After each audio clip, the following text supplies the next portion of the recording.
Hello, everyone. Thank you so much for joining me. I have had the best day. So, what I'm doing right now is a recap of that day. It was day one of the Better Futures Forum for Better Futures Australia. Hi, my name is Lee Constable, and before I get into the recap, I just wanted to first acknowledge the traditional owners of the land on which I am broadcasting to you from. I am on the land of the Turrbal and Yugara people, so I'd like to pay my respects to elders past and present, and also acknowledge the ongoing relationship that Aboriginal and Torres Strait Islander people here and across the land we now call Australia have with land, sea, and sky. So, as I've just done in acknowledging country, actually, that's the way that today's forum began. We heard from Uncle Ray Minicon at the top of the day today, which was really great to hear him speak and acknowledge elders and also talk about the harms done to people and to country, but also the opportunities for us to walk together into a better future, which is what Better Futures Australia was all about. So for those of you who don't know, I am basically doing this recap on LinkedIn, on Twitch, on Facebook, and on YouTube right now. So hello, whichever one of those you're joining me on. I just wanted to get the word out further because I often see that there are so many great conversations happening out there when it comes to climate action and what a better future would even look like here in Australia, let alone anywhere else in the world when we're talking about climate. That is pretty all encompassing. So I just wanted to go along to the Better Futures Forum and hear what leaders from these different sectors, communities, organisations had to say on ways that we can act ambitiously and also get our other leaders who may not be doing so into doing that and representing our interests. So what I wanted to do was actually share with you what that looked like throughout the day. I wanted to do this as a bit of a casual thing. Feel free to write in the chat. Adam, altogether, I see you on Twitch. Hi. It's great to see you there. Feel free to write in the chat. I will try to get to all of your comments as we go, although I am going cross-eyed, keeping across all of the platforms here. So as I said, we had a great welcome. Just sharing with you now the Better Futures Australia screen here. Pastor Ray Minicon, as I mentioned, gave us a welcome. We also had comedian Dan Illich, who you might know from podcast Climate Satire Politics podcast, A Rational Fear. He's also a well-known comedian, TV host, presenter, entertainer, who focuses a lot on climate and politics in Australia. So he was the MC for the day. So we went into this really centred in place with where we were and had everyone sharing in the chat where they were and the First Nations people whose land they were on, which was a great start. So it was a packed first plenary. Our keynote discussions came from none other than Ban Ki-moon was one of them. And so I just wanted to actually acknowledge that we've just had a news story come out already from ABC about Ban Ki-moon's comments. But to recap just a few of his comments, he was really calling on Australia to do better, do more, on our political leaders, I should say. So Ban Ki-moon is former Secretary General of the UN and Deputy Chair of the Elders. And so his comments were really striking when it came to talking about what our country can actually take away from international leaders.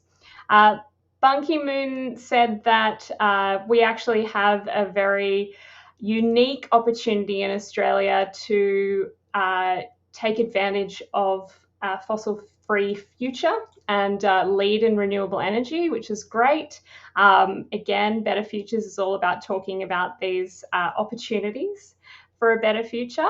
The other thing is that he said that leading up to Glasgow, which is what we're leading up to, COP, the International Climate Negotiations, emission reductions commitments to put us on a path to a better future were really important.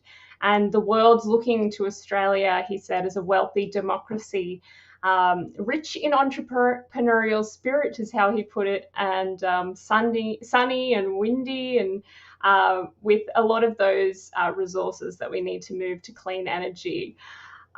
He also said that there were enormous opportunities, but we'd have to choose them to get ahead of the challenge.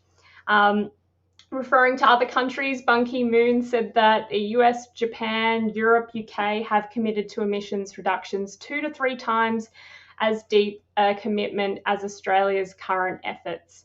And Australia's current goal and absence of a national zero emissions target is out of step with these countries, with our trading partners, with our own states, and with other nations. So he didn't mince words, which was great to see. He said that it's insufficient to meet Australia's Paris Agreement commitments, what we're currently doing now. And for those of you who are joining me on Twitch, you might have seen my previous chats about the IPCC report. I have been sharing what that report had to say, and scientists are not mincing words either.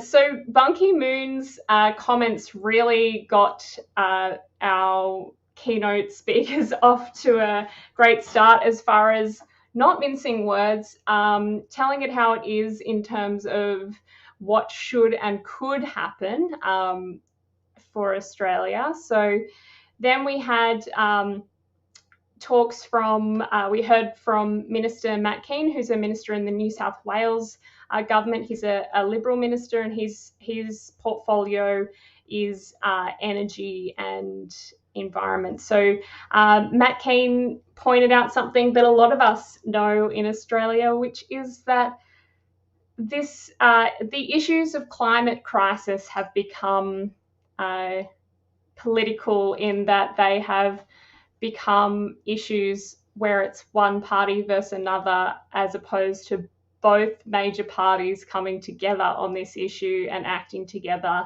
It's been seen as something that is partisan rather than bipartisan.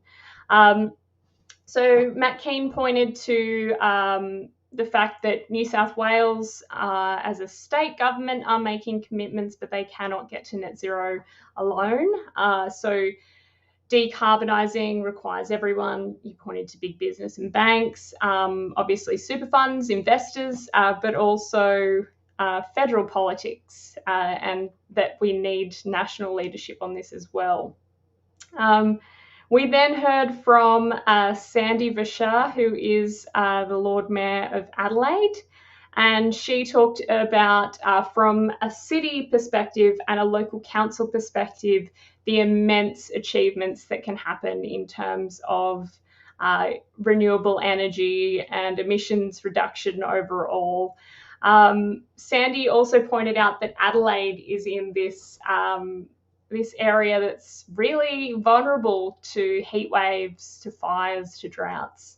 And so it being in her interest as a mayor to take this seriously. And people acting, governments acting not just on a state level or a national level, but local government action was a big theme throughout the day. So what we saw was a lot of talk about opportunities. It was great to see this discussion as framed as an opportunity, because it is. So I wanted to share with you a few of our speakers beyond our keynote speakers at the start of the day and what they had to say. But before I do that, I'm going to just play you a little bit of some videos from Better Futures Australia.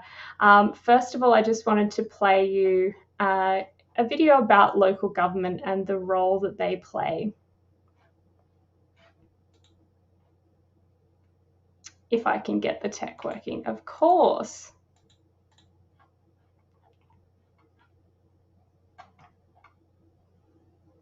No, of course not. Well, I'll play you another video that is all about health and Better Futures Australia.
So there we're hearing from Brett Holmes, who is one of the representatives of the health sector when it comes to talking about climate change and the impacts on people. One of the main things that we saw today was that we had one of our plenary talks, which was headed up by Fiona Armstrong, talking about the impact that climate change and the lack of climate action has on the future of our health, our public health.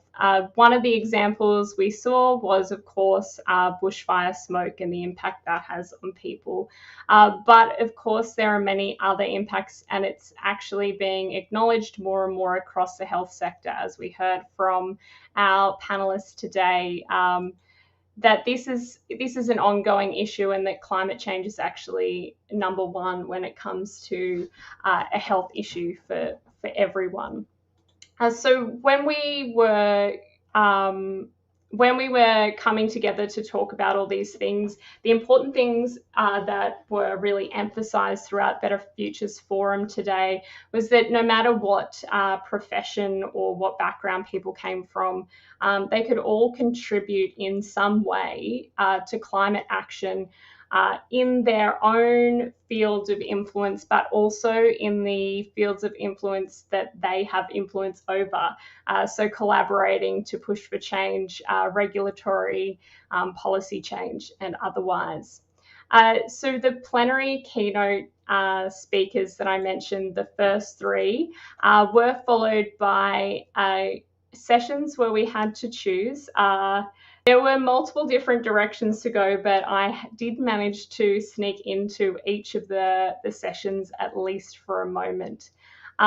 So we heard from a whole range of speakers who were speaking about the impact that Scope 3 emissions have on emissions reduction, or emissions business as usual, I suppose you could say, when it comes to accounting of emissions, accounting of greenhouse gases by various businesses. We heard from Tennant Reid from AI Group, who was the panel moderator today, and he was speaking about what Scope 3 emissions are before introducing the speakers. So for those of you who don't know, there are 3 different scopes of emissions that come into this whole accounting that businesses do. Tennant spoke about how Scope 1 emissions are within the operations of the business, and Scope 2 is the electricity use. And then Scope 3, as one of the speakers noted, is kind of like the third drawdown, the one that you don't want to look at potentially, and that is everything else. It's value stream, its whole chain of production emissions. So from upstream to downstream, looking at the emissions of the products and services that you take advantage of, and the emissions of the consumers using your products and services. And that's one of the toughest things for businesses to take into account, because it has a reputation as something we can't necessarily influence.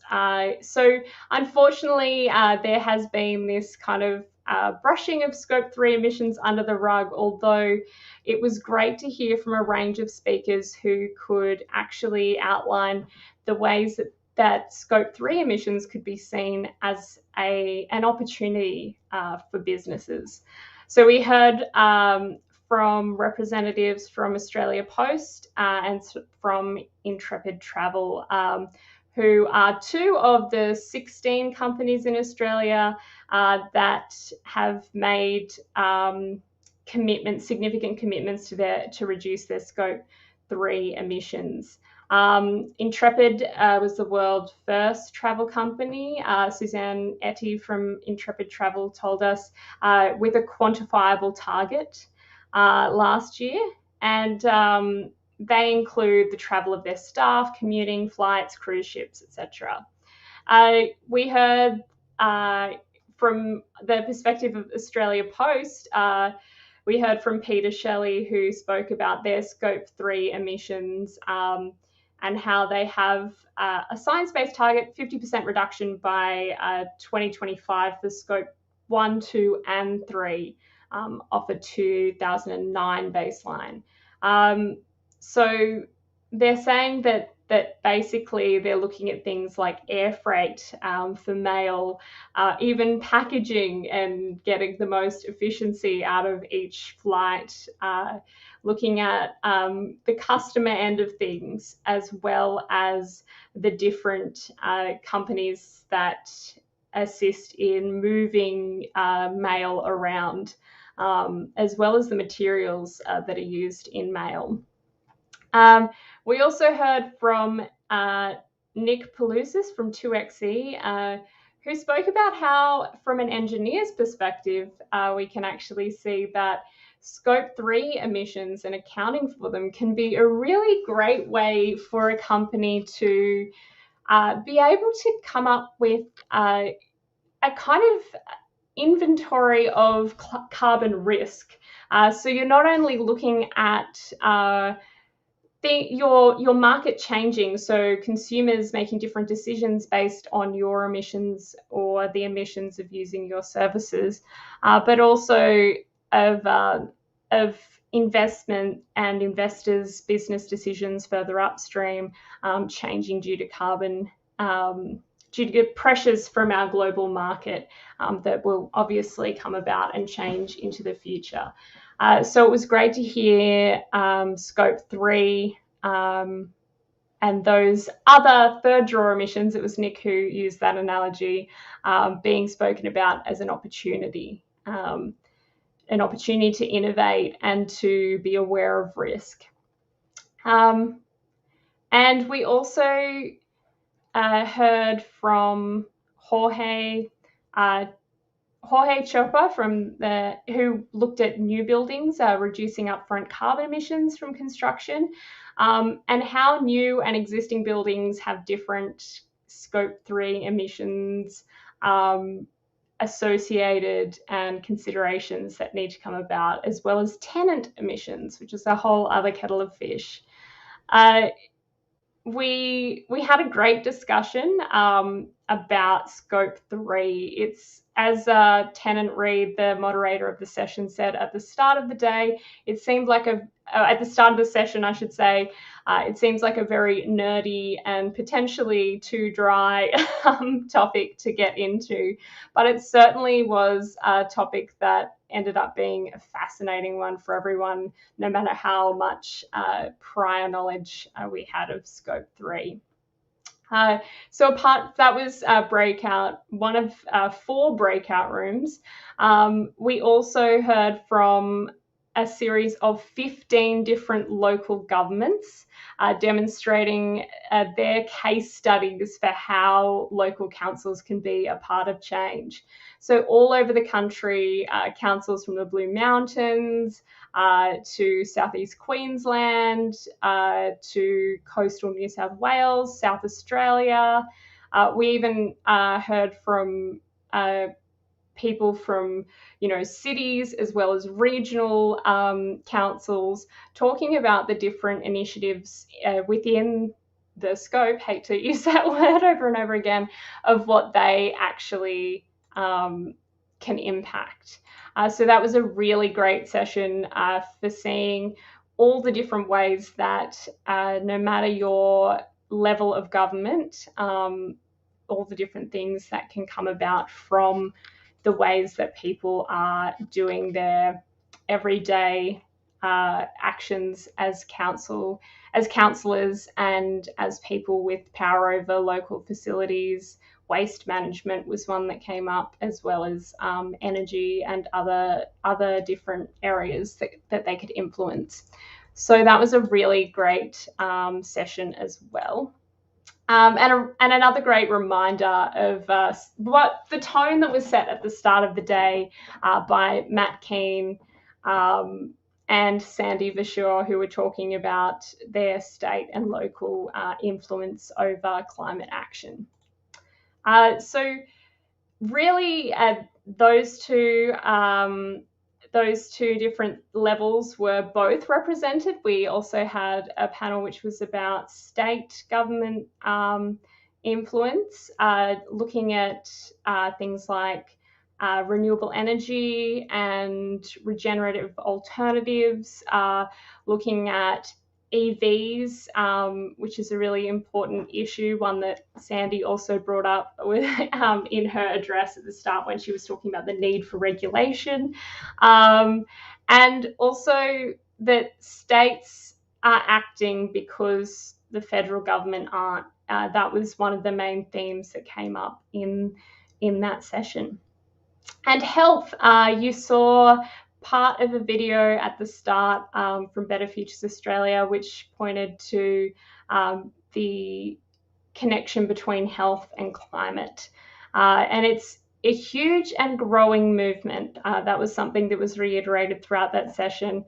And launching, and also it's launching a new conversation at every level, from individuals, especially in the face of a pandemic. Public health has become at the forefront of people's mind, and moving on from some of these big natural disasters like fires and flooding, it's become even more apparent to people, if it wasn't already, the relationship between those things.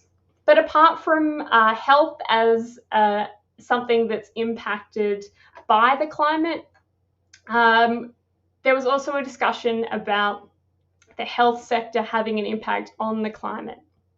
So the growing network of green and healthy hospitals, looking at health as something that is all-encompassing, environmental health, social health, as well as, the health and well-being of people medically. So those were the main first sessions, and we're only halfway through the day. So if you've just joined me, I know that there are people joining on LinkedIn, on the Better Futures Australia LinkedIn. We also have some of you who might be joining on Facebook and on YouTube, and also on Twitch. It's been awesome to be able to kind of reach across these different platforms to be able to reach you all. I do want to say that this is a very casual recap, so feel free to make comments, say hi. I know there have been a couple of people doing that in various chats as well. Also, I'll note that Better Futures Australia, I'm recapping day one of the Better Futures Forum, but you can go along to the Better Futures website that I'll show you now to find out more about this. And that's really a place where even if you're not able to attend, you can find out more about the different people involved in these various sessions that I'm speaking about. So here you'll see today, the 17th, was the first day. I've got 2 more days to go where I'll be recapping, and also I've been live tweeting as much as I can. And here you can see, although registrations are closed, you'll be able to play back that video I played at the start, because I know we've had some audio issues. Apologies for that. We heard actually from... Here she is. We heard from Debbie Blakey. I was just looking at the sponsors down here, one of which is Hester. We had a discussion about superannuation funds and how there are more and more people and other, investment portfolios and organizations who are looking at doing their banking in a way that aligns with the future they want to see. And so we were talking about that divestment happening. The program of speakers here is something I'm going to draw your attention to. So today's theme was ambition for a healthy, prosperous, zero emissions Australia. Tomorrow we head into short-term actions and opportunities, and then the next day is the road to Glasgow. Together we can do this.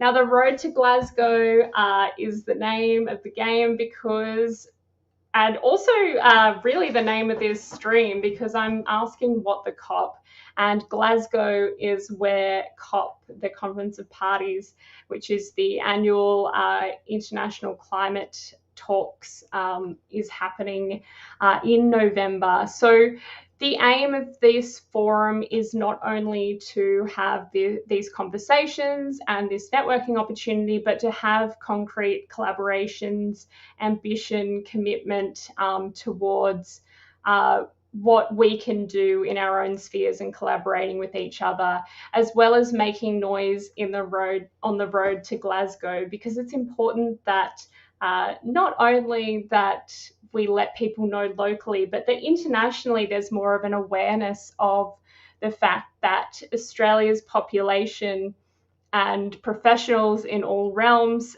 support and actually want to see and want to be a better future when it comes to our emissions and tackling climate change.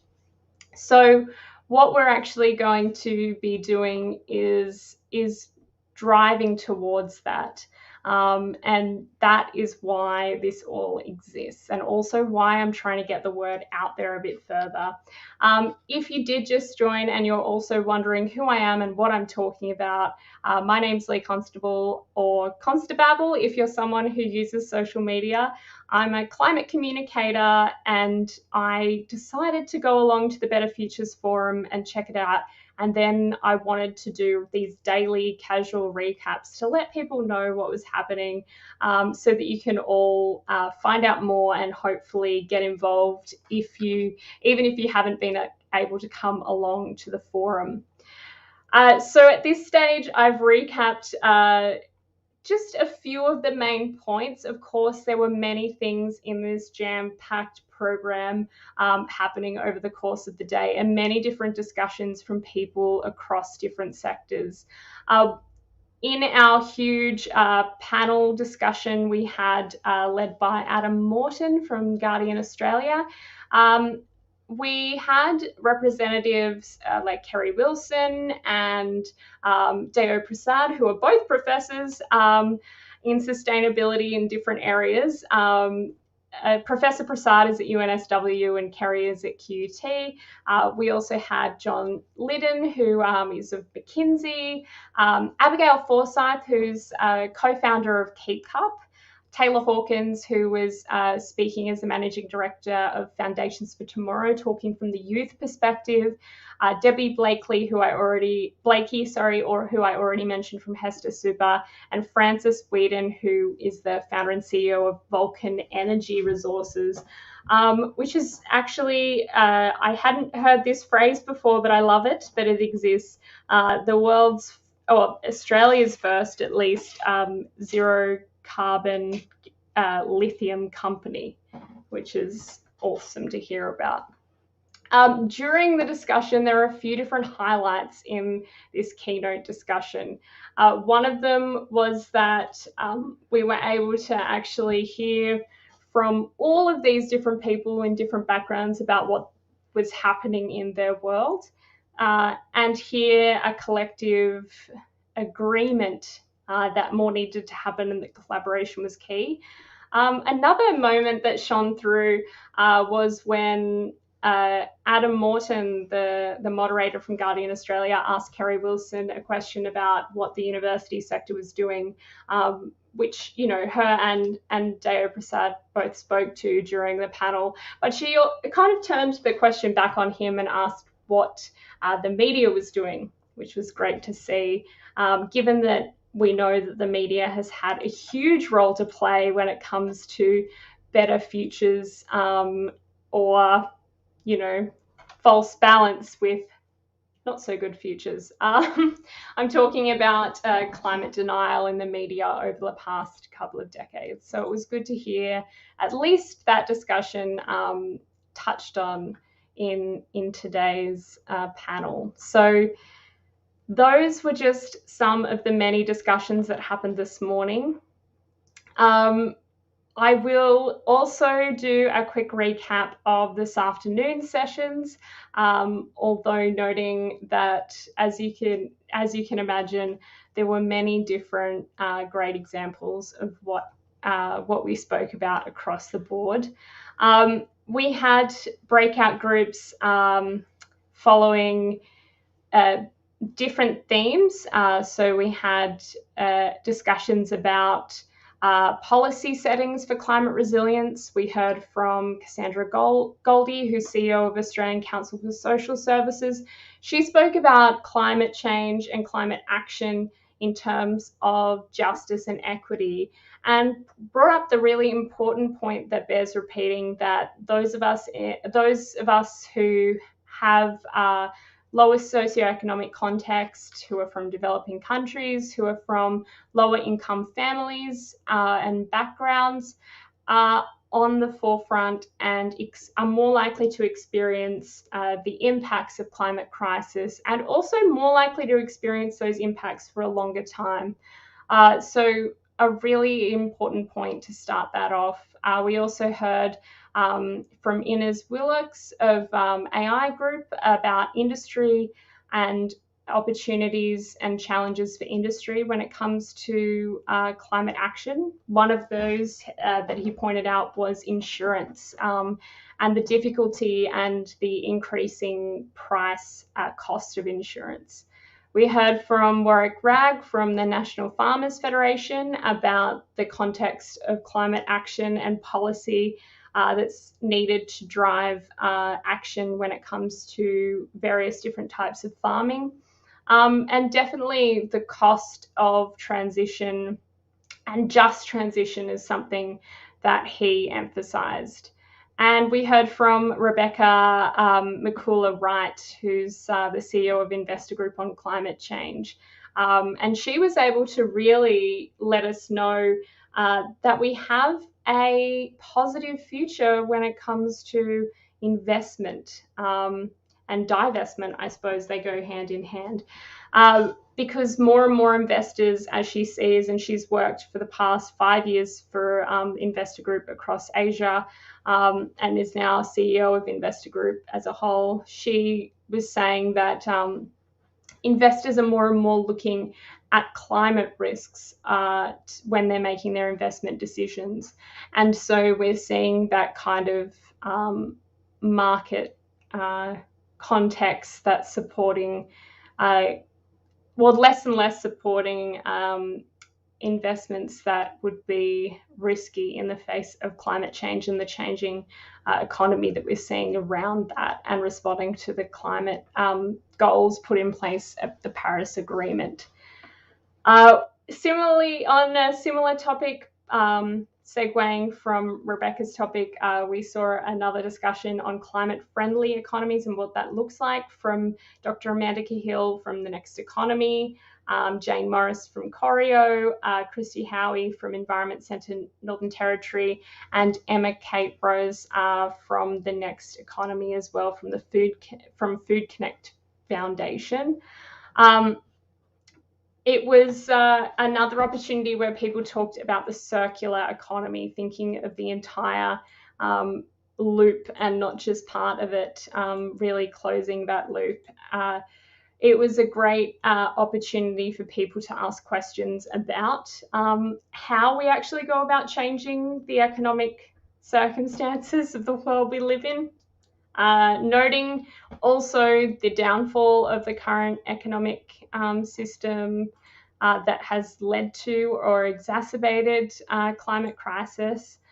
And it was great to hear some examples of some really positive stories in that space of what climate-friendly economy can look like. The city's activity database and regional priorities was another highlight. We heard from Portia Odell from City Power Partnership, and we also heard from Alexi Lynch from Ironbark Sustainability, Paris Hadfield from Urban Innovation Connected Cities Lab, and Matt Sullivan Kilgore, who's the head of data analytics at Ironbark Sustainability. So they were talking about actually giving cities, regions, towns, councils or otherwise the tools and the expertise and the practical knowledge and assistance needed to account for their emissions and work on strategic plans to reduce those emissions. It's something that is often talked about, but when it comes to the practicality of doing it, it's great to know that there are people and partnerships out there that can make this possible. Women transforming their livelihoods to be zero emissions is another one of the chats that we had today. Natalie Isaacs, founder and CEO of 1 Million Women, we heard from, as well as Abigail Forsyth from Keep Up Again, Caroline Pidcock from Pidcock Architecture and Sustainability, Gemma Meir, who's a Grong farmer, and Alana Marsh, who's a Meriam woman and a Waiapa practitioner. So that was really focused on the overwhelming influence that women have when it comes to decision making, and in a lot of these realms of consumer-based climate action, I suppose, is one of the elements, as well as family, communication, decision making, finances, and otherwise. It was a session that really brought together a lot of the thinking behind projects like 1 Million Women that focus on this sort of power of women to have positive impact on climate action. So those were our last sessions of the day. And we actually had a great example of sorry, I'm just seeing someone on Twitch saying they're the cool kids on Twitch, as opposed to, I suppose, everyone on LinkedIn. They probably think they're the coolest ones. So we actually had closing remarks from our MC, Dan Illich, which was great. But we also got to see our live scribe illustrator, some of the artworks there, which I will get one up on the screen while I'm speaking now. And we got to actually look at that. So here's an example of one of the artworks that Devon Bunce from Digital Storytellers made. This one, Solving Climate Change Will Take All of Us. And to round the day out, we heard from Philip Huggins, who is a part of the Anglican Churches of Australia. He's a bishop, and he spoke about the overall theme of love and the path we want to take. So it was great to see another example of faith leaders being a part of climate action and taking us through and talking through as a community and as their communities, talking about climate action and climate justice through the lens of their faith and their religion, which was awesome, and just another example of a sector of society that was represented in today's chats.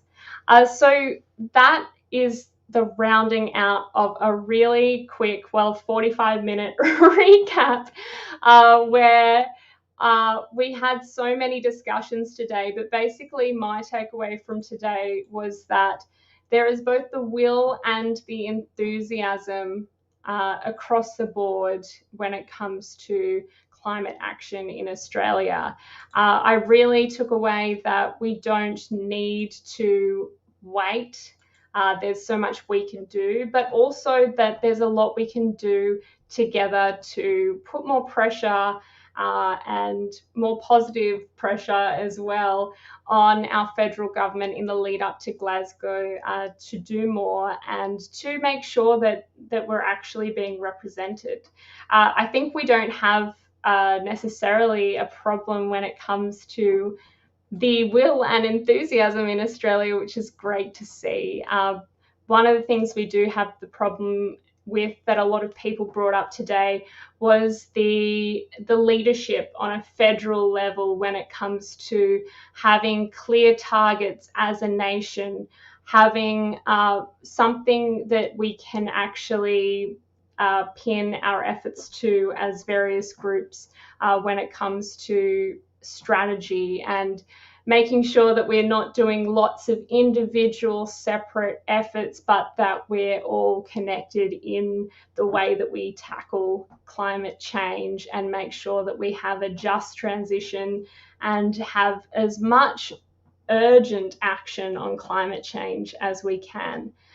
Noting, of course, that the IPCC report came out recently, the 6th assessment report. Again, if you're on Twitch, you might have seen, and I've still got the videos up there, me going through the policymakers report live with Twitch and chatting with everyone. Thank you so much for everyone who does that with me. But basically what we've seen in the IPCC report is scientists using language that is extremely definitive, that is very strong and persuasive, and not using that lightly, because the evidence is stacking more and more that we need to do more, that we need to act more urgently and more ambitiously. But on the other hand, the great thing about it is that we have the tools, we have the solutions, we have the opportunities to do that and to rise to the challenge of mitigating climate change ASAP. So that's the positive thing. It'd be another thing if there weren't solutions out there, but there certainly are. And definitely we heard from so many people just today in the first day of 3 who were talking about that. So thank you so much for joining me as I go through just some of the takeaways from our Better Futures Forum. We saw some amazing moments today, and we definitely will be keeping an eye on all of the things that these amazing people as leaders in their own sectors and communities do going forward from the forum. Bringing you back to the program, we will see that tomorrow is going to be a massive day. So tomorrow is on short-term actions and opportunities. Again and again today, it was brought up that we don't need just a 2050 zero target. We need a 2030 target. We need a 2025 target. We need to know what our target is for next year, the next 5 years, the next 10. So it's important that we talk about short-term actions and opportunities, even if we're just talking about our actions this year. So tomorrow we're going to be heading into, first of all, an address from Virginia Marshall, who's the executive member of the Indigenous Peoples Organisation of Australia, the Australian National University Climate Change Institute, Wiradjuri. She's also a Wiradjuri Yamba, educator and legal academic and practicing lawyer. So she's going to be giving the acknowledgement of country before we go into our plenary breakouts on collaborative opportunities for driving credible climate action.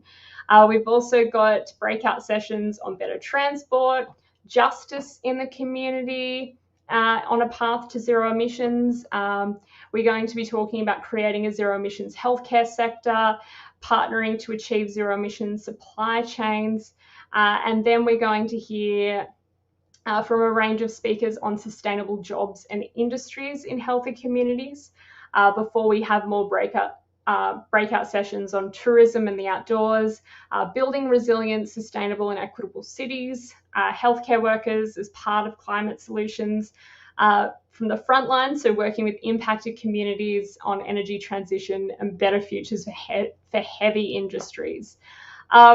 There's also networking opportunities, which will be great. We'll go and talk about achieving zero emissions together. Again, collaboration being one of the big elements. And we'll finish off the day with another range of talks about complexity and managing it, natural capital, justice in the courts, and zero emissions. And talk is cheap. Let's just transition. I love the name of that one there. And again, we'll have another one of the amazing faith leaders finishing off the day. We'll hear from Dr. Dowd Batchelor, who's co-founder of Islamic Thought, Legacy and Renewal, at the end of tomorrow. So stay tuned for that. I will be doing another one of these streams. Thanks for hanging out, and thank you. Shout out to everyone who's written something in the chat on the various channels. It has been fun to do a little recap and get the word out about Better Futures via LinkedIn, on the Better Futures Australia page, and also via YouTube, Twitch and Facebook. So again, my name is Lee Constable. Thank you for joining me. I will be back tomorrow with another recap, but for now, stay safe. There's a lot going on out there, and remember, you can't look after the planet unless you look after you. So look after yourself out there. All right.